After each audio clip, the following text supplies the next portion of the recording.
My name is Frank Giussani, and I'm doing today the book report on The Big Short by Michael Lewis. So this book explains how the 2008 financial crisis came about. But instead of focusing on big banks, government bailouts, it follows a group of investors who actually saw the crash before it happened, and they made a ton of money from it. What makes this book interesting, it's not just about finance, it's about human behavior.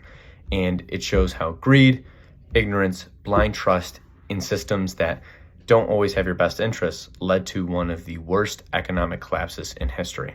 Lewis breaks down a very complicated situation into real stories, which makes it easier to understand for not finance readers. Overall, the book teaches us just because something seems normal or is widely accepted doesn't mean it's always right. I want to talk about the main issue in this book, which was the housing market crisis.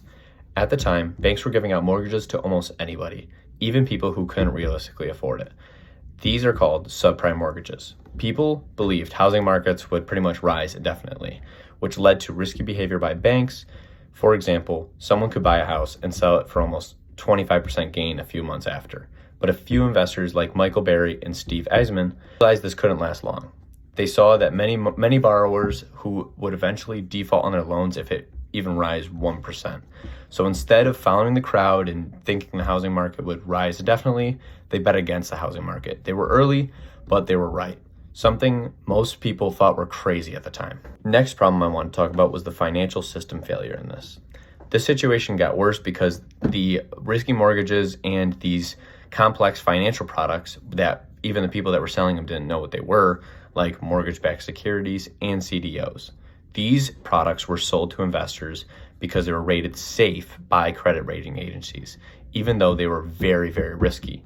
This created a false sense of security in the market throughout the entire system.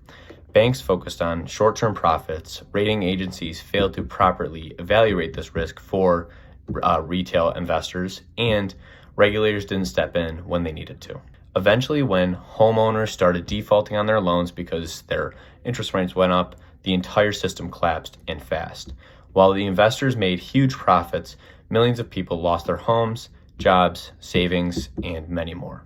Next thing I wanted to talk about was the lessons and main themes in this book. In The Big Short, one of the biggest themes is markets aren't always rational, and people assume prices that reflect accurate information, not public information, stuff like that.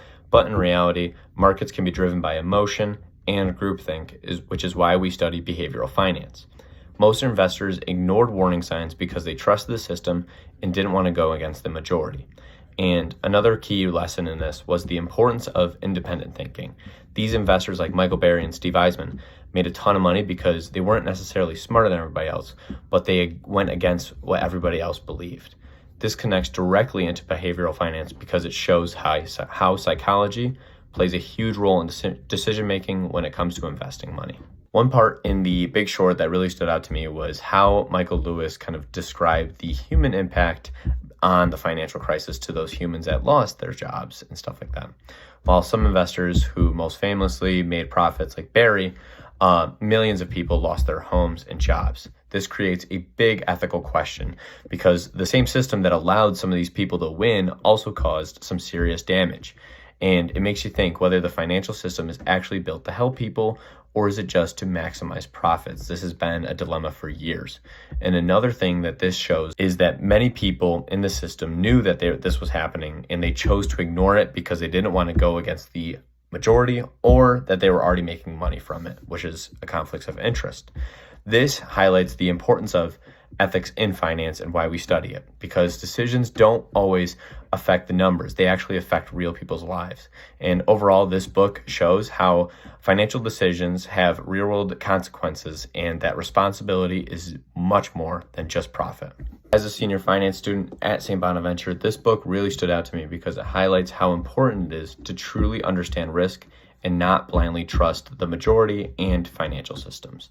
It emphasizes ethics as well, because making good financial decisions isn't always about knowledge. It's about integrity and responsibility, which those financial advisors and stuff like that didn't follow when they sold products that they didn't fully trust or know. Another major takeaway is financial literacy. Many people during the housing bubble didn't fully understand what they were investing in, which led to devastating consequences for them, losing their jobs, homes, etc. Overall, The Big Short is more than just a finance book. It's a lesson about human behavior, decision making, and the importance of thinking for yourself and not going with the majority all the time. I would recommend this book to anyone interested in finance or somebody that's just trying to look in a good book or a movie.